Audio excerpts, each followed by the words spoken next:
नमस्कार प्यारे साथियों, स्वागत है आप सभी का हमारे इस यूट्यूब चैनल में। दोस्तों, आपको पता है आज 26 अप्रैल है और आज व्यापक के मंडी उपनिरीक्षक का एग्जाम था। अभी 1 बज रहे हैं और 12:30 बजे एग्जाम खत्म हुआ है। हम सबसे पहले आपके लिए जो आंसर है क्वेश्चंस के बुलाने का प्रयास कर रहे हैं, जो कि इंग्लिश का है। ठीक है, देखते हैं अपन पहला क्वेश्चन क्या आया था इंग्लिश का। Arrange the words in correct order to make a meaningful sentence. Words को अरेंज कीजिए ताकि एक मीनिंगफुल सेंटेंस बन पाए। यहाँ पर देखिए, to solve the problem has been trying for hours see. अब यहाँ पर देखिए क्या दिख रहा है मुझे, हैज बीन दिख रहा है। क्या दिख रहा है? Has been. क्या दिख रहा है आपको? हैज प्लस बीन दिख रहा है और उसके बाद क्या दिख रहा है? ट्राइंग प्लस मेन वर्ब का फोर्थ फॉर्म दिख रहा है। ये तो समझ में आ गया। ठीक है, उसके बाद क्या दिख रहा है आपको? फॉर भी दिख रहा है। क्या दिख रहा है? फॉर भी दिख रहा है और फॉर के बाद क्या दिख रहा है? टाइम दिख रहा है। मतलब ये समझ में आया कि ये जो सेंटेंस है किसमें, आपके प्रेजेंट परफेक्ट कंटीन्यूअस में। किसमें है ये? प्रेजेंट परफेक्ट कंटीन्यूअस में। और एक सेंटेंस का स्ट्रक्चर क्या होता है? Subject plus helping verb plus main verb. हाँ कि ना? बेसिक स्ट्रक्चर तो यही होता है। आगे देखिए तो यहाँ पे सब्जेक्ट क्या है, तो सब्जेक्ट यहाँ पर क्या है? शी। आपको पता है सेंटेंस में सब्जेक्ट सबसे स्टार्टिंग में आते हैं, जो कि देखिए यहाँ पे आए हुए हैं। और एक सब्जेक्ट कोई नाउन या कोई प्रोनाउन ही बन सकता है। कोई नाउन या फिर कोई प्रोनाउन ही एक सब्जेक्ट बन सकता है, ध्यान दीजिएगा। तो यहाँ पर देखिए ये प्रोनाउन है तो ये पहले नंबर पे आ जाएगा। फिर क्या ये चाहिए अपने को? हेल्पिंग वर्ब चाहिए। हेल्पिंग वर्ब यहाँ पर देखिए दो अलग अलग पार्ट में है। तो पहले क्या आएगा? हैज, फिर क्या आएगा? बीन आएगा। तो ये सेकंड नंबर पे आ जाएगा और ये थर्ड नंबर पे आ जाएगा। देखिए मेन वर्ब भी आ जा रहा है इसमें। ठीक है, उसके बाद आते हैं she has been trying to solve the problem. फिर क्या आ जाएगा आपका? चौथे नंबर में ये क्या हो जाएगा? आपका ऑब्जेक्ट हो जाएगा। फिर टाइम आ जाएगा। क्या आ जाएगा? टाइम आ जाएगा। क्यों? क्योंकि हमेशा टाइम आना जरूरी है। सिंस या फॉर प्लस टाइम आता ही है किसमें? चाहे वो प्रेजेंट परफेक्ट टेंस हो, प्रेजेंट परफेक्ट कंटीन्यूअस टेंस हो, चाहे वो पास्ट परफेक्ट कंटीन्यूअस टेंस हो, चाहे वो फ्यूचर परफेक्ट कंटीन्यूअस टेंस हो। तो यहाँ पे क्या आ जाएगा? अगला पांचवा नंबर पे ये आ जाएगा। मतलब क्या होगा? ओ L M K, O L M K N, O L M K N. देखिए O L M K N, तो राइट आंसर क्या हो जाएगा? O L M K N. मतलब क्या हो जाएगा? She has been trying to solve the problems for hours. वह इस समस्या को हल करने का प्रयास घंटों से करती आ रही है। ठीक है, आगे बढ़ते हैं अपन। ये हो गया आपका पहला क्वेश्चन। अगला क्वेश्चन देखते हैं अपन। आगे अगला क्वेश्चन देखते हैं। One who knows everything is called. देखिए यहाँ क्या है? वन वर्ड का क्वेश्चन है। वन हु नोज एवरीथिंग, एक ऐसा व्यक्ति जो हर चीज को जानता हो। एक ऐसा व्यक्ति क्या करता है? जो हर चीज को जानता हो। क्या कहलाएगा? देखिए ओमनीप्रेजेंट मतलब क्या होता है? सर्वव्यापी, जो हर जगह उपस्थित हो। क्या होता है? सर्वव्यापी। ओमनीसिएंट मतलब क्या होता है? तो सर्वज्ञ, जो कि सब कुछ जानता हो। ठीक है, ओमनीपोटेंट मतलब क्या होता है? सर्वशक्तिमान। क्या होता है? सर्वशक्तिशाली, सर्वशक्तिमान, ऐसे बोल सकते हैं अपन। ठीक है, और यहाँ पर देखिए ऑप्टिमिस्ट मतलब क्या होता है? आशावादी। क्या होता है? आशावादी होता है ऑप्टिमिस्ट। और पेसिमिस्ट मतलब निराशावादी। तो यहाँ पर देखिए ऐसा व्यक्ति जो हर चीज जानता हो, क्या कहलाएगा? आपका सर्वज्ञ कहलाएगा। तो option number B is the right answer. आगे बढ़ते हैं अपन अगले क्वेश्चन की ओर। नेक्स्ट क्वेश्चन देखते हैं। ठीक है, read the question carefully and choose the most appropriate only one correct answer. ठीक है, इनमें से आपको only one correct answer choose करना है। ठीक, तो यहां पर देखिए I saw dash one eyed man yesterday. मैंने एक आंख वाला व्यक्ति देखा। कब? कल। तो यहां पर देखिए ए एन द और नो आर्टिकल है। तो मैं एक निश्चित एक व्यक्ति की बात करूं ना, कि मैंने कल एक आंख वाला एक व्यक्ति देखा था। हाँ कि ना? और उस व्यक्ति की विशेषता कौन बता रहा है? ये एक आंख वाला व्यक्ति तो कई है, व्यक्ति तो कहीं है, पर उसको स्पेसिफाई कर दिया गया किसके द्वारा? वन के द्वारा उसको स्पेसिफाई कर दिया गया कि वो एक आंख वाला व्यक्ति है। मतलब वहां पे और आर्टिकल लगाने की जरूरत नहीं है। क्यों? क्योंकि वन आइड उस मैन की विशेषता को पहले ही बता दे रहा है। निश्चित तौर पे हम एक आंख वाले आदमी की बात कर रहे हैं। सामान्यतः आदमियों के दो दो आंख होते हैं, पर हम एक आंख वाले व्यक्ति की बात करते हैं। ये वन आइड ही क्या कर दिया? इसको निश्चित कर दिया, स्पेसिफिक कर दिया। ये क्या कर दिया? इसको स्पेसिफाई कर दिया। मतलब यहाँ पे आर्टिकल द तो आ नहीं सकता। ठीक है, अब आते हैं किसमें? वन में। तो अब यहाँ पे ए और एन की बात करते हैं। तो मैंने कहा था जहां पर वॉवेल से शुरू होता है, क्या होता है? जहां पर वॉवेल से वर्ड शुरू होता है, खासकर वॉवेल साउंड से ना, वॉवेल देखना नहीं है अपने को, साउंड उच्चारित करके देखना है। तो यहाँ पर उच्चारित कीजिए वन। तो वन तो ऐसे हो रहा है, वन तो ऐसे हो रहा है, और वह तो एक कॉन्सोनेंट साउंड है। हाँ कि ना? आ से आहा तक हिंदी में क्या होता है? वॉवेल साउंड होता है, और का से ज्ञा तक कॉन्सोनेंट साउंड होता है। और वन तो व से शुरू हो रहा है, मतलब एक कॉन्सोनेंट है, तो क्या आ जाएगा वहां पे? आ जाएगा। क्या जाएगा? आ। I saw a one eyed man yesterday. मैंने कल एक आंख वाला व्यक्ति देखा। आगे बढ़ते हैं, क्वेश्चन नंबर 11 पे आते हैं फटाफट। क्वेश्चन नंबर 11 पे देखते हैं। Change the sentence into passive voice. आपको सेंटेंस चेंज करना है किसमें? पेसिव वॉइस में। My father rights a story. My father rights a story. पहले तो आप ये देखिए, माय फादर क्या है? आपका सब्जेक्ट है। राइट्स क्या है? मेन वर्ब का पांचवा फॉर्म है। और स्टोरी क्या है? आपका ऑब्जेक्ट है। और जब ये स्ट्रक्चर है ना, सब्जेक्ट प्लस मेन वर्ब का पांचवा फॉर्म प्लस ऑब्जेक्ट, तो इसको अपन क्या बोलते हैं? Present simple tense. क्या बोलते हैं अपन इसको?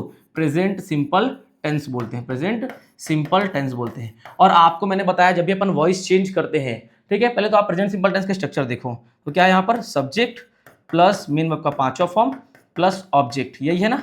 सबसे पहली बात क्या करना है, आपको ऑब्जेक्ट को पहले लाना है। क्या लाना है, ऑब्जेक्ट को आपको सबसे पहले लाना। ऑब्जेक्ट आ गया, फिर क्या आएगा, आपको हेल्पिंग वर्ब लेना है। और मैंने कहा कि हमेशा अपने से ऊपर वाले का हेल्पिंग वर्ब लिया जाएगा।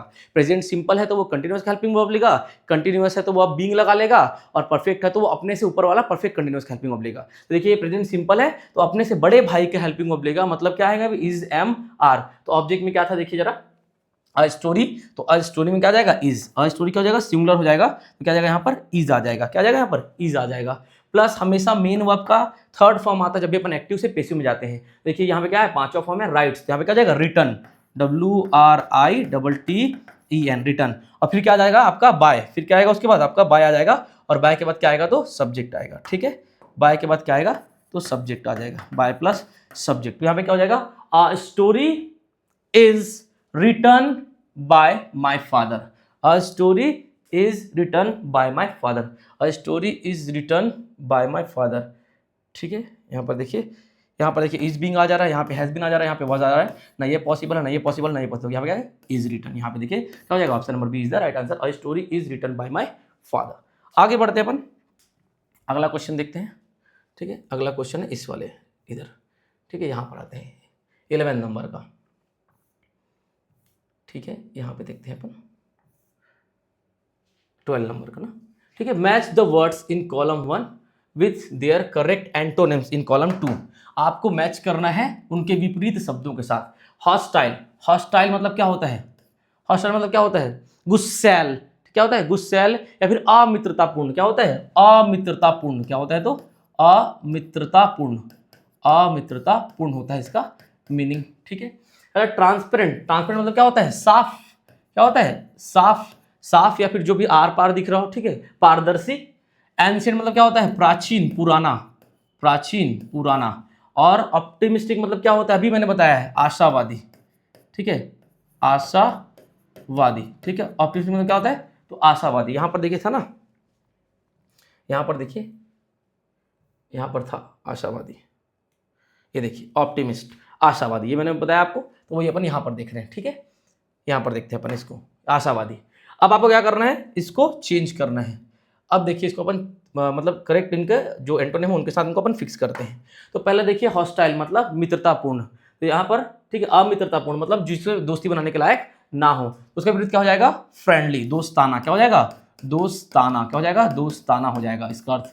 ठीक है, ओपेक, ओपेक मतलब तो मैं कई बार जब मैं आपको पढ़ा रहा था, जब मैंने 3 सीरीज लाया था, तो मैंने बोला था कि पक्का पक्का इससे बाहर कुछ नहीं आएगा आपके किसमें, एग्जाम में मंडी उपनिरीक्षक का। देखिए ओपेक वर्ड मैंने आपको 2 बार पढ़ाया था, वहां पे कितने बार, 2 बार मैंने आपको ओपेक वर्ड पढ़ाया था। जो नहीं देखे हुए हैं जाकर के प्रीवियस वीडियो को देख लेंगे, मैं लिंक डिस्क्रिप्शन में डाल दूंगा। वहां पे मैंने आपको ओपेक 2 वीडियो में बताया हुआ है, क्योंकि पहला वाला भी था और दूसरा वाला भी था। ओपेक का मतलब क्या होता है, अस्पष्ट। क्या होता है, अस्पष्ट, अस्पष्ट जो कि साफ ना हो। और ये मैंने पक्का पढ़ाया हुआ है आपको, देखिए वो सेम टू सेम क्वेश्चन यहाँ पर फंसा हुआ है। आगे बढ़ते अपन किसमें आते हैं, पेसिमिस्ट मतलब क्या होता है, निराशावादी। क्या होता है, निराशावादी, निराशावादी होता है पेसिमिस्ट का मतलब। और देखिए यहाँ पे क्या आता है, मॉडर्न, मॉडर्न मतलब क्या होता है, आधुनिक। क्या होता है, आधुनिक। तो यहाँ पर देखिएगा सबसे पहले, तो यहाँ पे क्या हो जाएगा, एंशिएंट, प्राचीन का आधुनिक मतलब सी, इसका क्या हो जाएगा, सी हो जाएगा। फिर आते हैं किसमें, आशावादी मतलब डी, आशावादी का क्या हो जाएगा, निराशावादी, हो गया आपका डी। फिर आते हैं अपन किसमें, ट्रांसपेरेंट, ट्रांसपेरेंट मतलब क्या होता है, साफ। और ओपेक मतलब क्या होता है, अस्पष्ट, ट्रांसपेरेंट क्या होता है, स्पष्ट। तो क्या हो जाएगा आपका बी। और यहाँ पर देखिए पहला क्या है, हॉस्टाइल, हॉस्टाइल क्या हो जाएगा आपका, फ्रेंडली, ये हो जाएगा आपका ए। तो आप देख सकते हैं CDBA, क्या हो जाएगा, CDBA मतलब पहला का चौथा। ठीक है, पहला का आपका क्या हो जाएगा, चौथा हो जाएगा। ठीक है, और आपका दूसरा का क्या हो जाएगा, तो थर्ड हो जाएगा। फिर आपका बी का है ना, बी का थर्ड हो गया। फिर आते हैं अपन डी, डी का क्या हो जाएगा आपका, डी का हो जाएगा आपका सेकंड, डी का हो जाएगा आपका सेकंड, और सी का हो जाएगा आपका फर्स्ट। अब आप देख सकते हैं यहाँ पे कौन सा आपका करेक्ट आंसर होगा, आप खुद देख लीजिए। ठीक है, अब देखिए ए का कहाँ पे आपको दिख रहा है चौथा, तो मुझे यहाँ पर ए का चौथा दिख रहा है। बी का कहाँ पे दिख रहा है तीसरा, मुझे यहाँ पे बी का तीसरा दिख रहा है। सी का पहला यहीं पे दिख रहा है, और डी का दूसरा दिख रहा था। Right answer is B. Clear है, बहुत ही ईजी था, बहुत ज़्यादा, ये तो मैंने कराया हुआ है आपको, बहुत आसान थे सारे क्वेश्चंस। ठीक है, देखिए जो मैंने कराया था पक्का पक्का फंसा है इसमें, ध्यान दीजिएगा। आगे देखते हैं, choose the most appropriate preposition to complete the following sentence. अपने को प्रीपोजिशन चूज करना है जो ज़्यादा करेक्ट हो। यहां पर देखिए he is good dash football, जब भी आप बोले देखिए cricket, cricket football, cricket football, chess या फिर कोई भी गेम, ठीक है, रनिंग, किसी भी गेम की अपन बात करें, किसी भी गेम की बात करें और जो साथ गुड लगे कि वो उस खेल में अच्छा है तो हमेशा गुड एट लगता है। क्या लगता है? गुड एट लगता है हमेशा और हमेशा। क्या लगता है? तो गुड एट लगता है। ध्यान दीजिएगा, तो यहाँ पे क्या आ जाएगा आपका? गुड एट आ जाएगा। क्या आ जाएगा? गुड एट, गुड एट आ जाएगा। यहाँ पे क्या आएगा? तो गुड एट आ जाएगा। तो क्या हो जाएगा? ही इज गुड एट फुटबॉल। तो राइट आंसर इज सी। आगे बढ़ते हैं अपन, अगला क्वेश्चन देखते हैं फटाफट। 14 question, identify the correct preposition use for direction. मैं पढ़ा चुका हूं, डायरेक्शन एंड मूवमेंट, ऐसे प्रीपोजिशन जो डायरेक्शन और मूवमेंट को दिखाते हैं। देखिए आपको बहुत आसानी से मैं याद करता हूं। देखिए पहले तो इनटू, दूसरा ऑन टू, फिर टू, टूवर्ड्स, अक्रॉस, ये सारे क्या होते हैं? डायरेक्शन को दिखाते हैं। ठीक है, पहले क्या बोला मैंने? इनटू, फिर ऑन टू, फिर टू, फिर टूवर्ड्स, फिर अक्रॉस, ऐसे करके बहुत सारे हैं जो क्या करते हैं? डायरेक्शन को दिखाते हैं। तो हम क्या पूछेंगे? ऐसे जो डायरेक्शन और मूवमेंट को दिखाएं।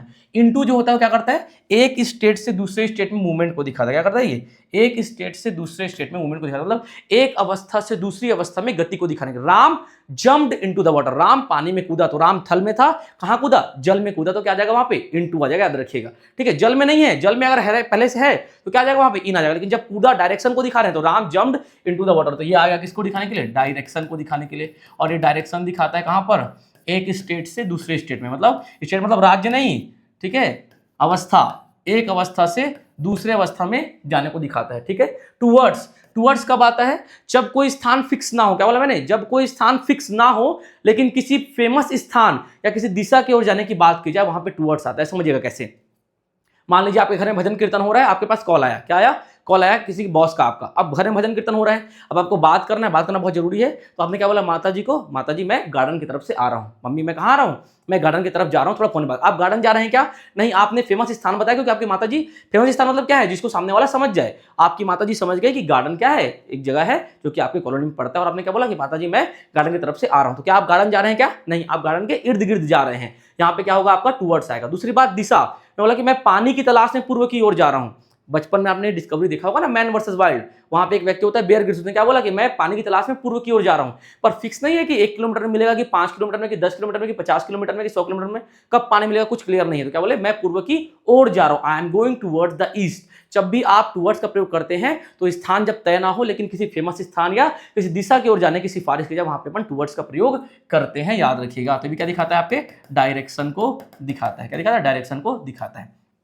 अक्रॉस, अक्रॉस क्या होता है? इस ओर से उस ओर जाने के लिए। क्या होता है? इस ओर से उस ओर, कोई रोड है इसके इस ओर से उस ओर, कोई नदी है इसके इस ओर से उस ओर जाने के लिए डायरेक्शन को। ठीक है, ही स्वैम अक्रॉस द रिवर, वह नदी के इस पार से उस पार तक तैरा। तो डायरेक्शन दिखा रहा है ना, किस पार से? इस ओर से उस ओर तक तैरा। तो ये भी क्या करता है? आपके डायरेक्शन को दिखाता है। ठीक है, और भी यूज है अक्रॉस का। The news spread across the country, जो न्यूज है वो पूरे कंट्री में, पूरे देश में फैल गया।